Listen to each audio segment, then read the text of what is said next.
unaposikia neno Pentekoste, ni lazima ukatambua kwamba ni neno lenye historia ndefu.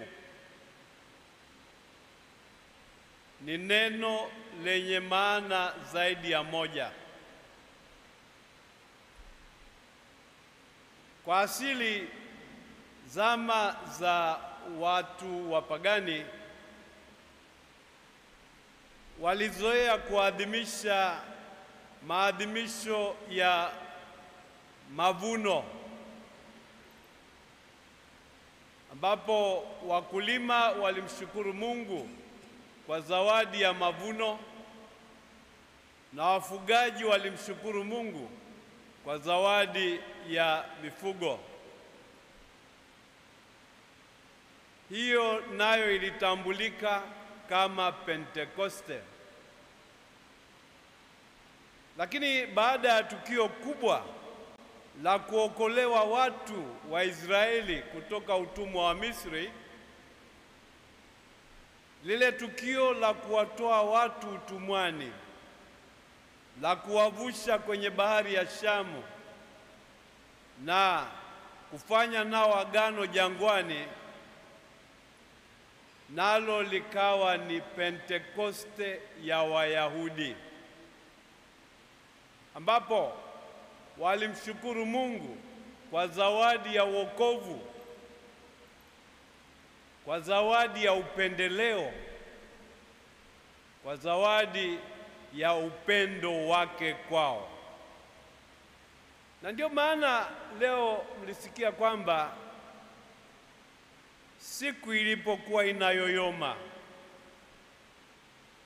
na hiyo siku inayoyoma ni siku ya maadhimisho ya Pentekoste ya Kiyahudi. Katika siku hiyo mitume na wafuasi wengine walijikuta wamejifungia ndani. Wamejifungia ndani kwa sababu ya woga. Wamejifungia ndani kwa sababu hali haikuwa shwari. Waliwaogopa Wayahudi. Na kwa nini waliwaogopa? Kwa sababu ya yale ambayo Wayahudi walimtendea Bwana wetu Yesu Kristo. Kumhukumu, kumtesa na kumuua kifo cha aibu bila kosa.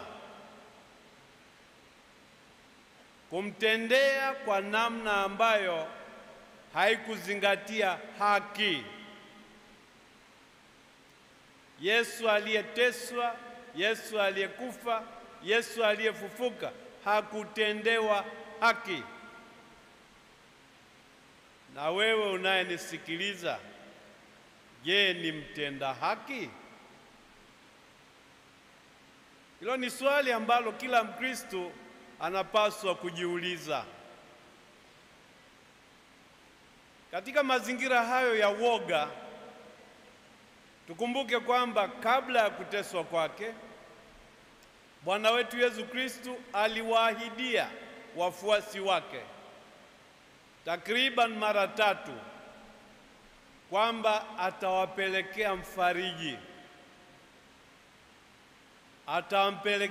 atawapelekea mtetezi, atawapelekea mwalimu, atawapelekea mwanga ambaye atawatia nguvu, atawasukuma, atawapa uthubutu wa kusimamia ukweli, wa kusimamia haki, wa kusimamia yote ambayo yanampendeza Mungu.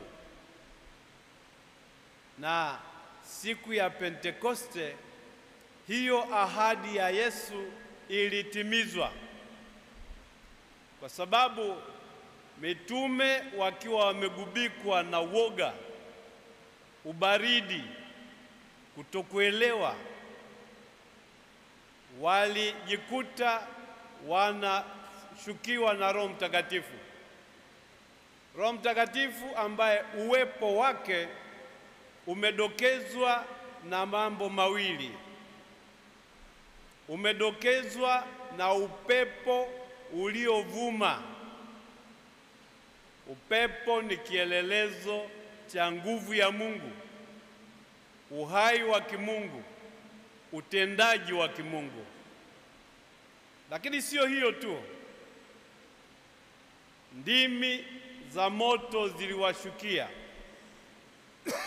na zilipowashukia wakampokea Roho Mtakatifu, wakaondolewa ubaridi, wakaondolewa woga, wakaondolewa kutokuelewa, wakapewa nguvu na msukumo wa kwenda kumshuhudia Kristo kuwa ni yeye aliyeteswa, yeye aliyekufa, yeye aliyefufuka, ni mshindi na mtukufu.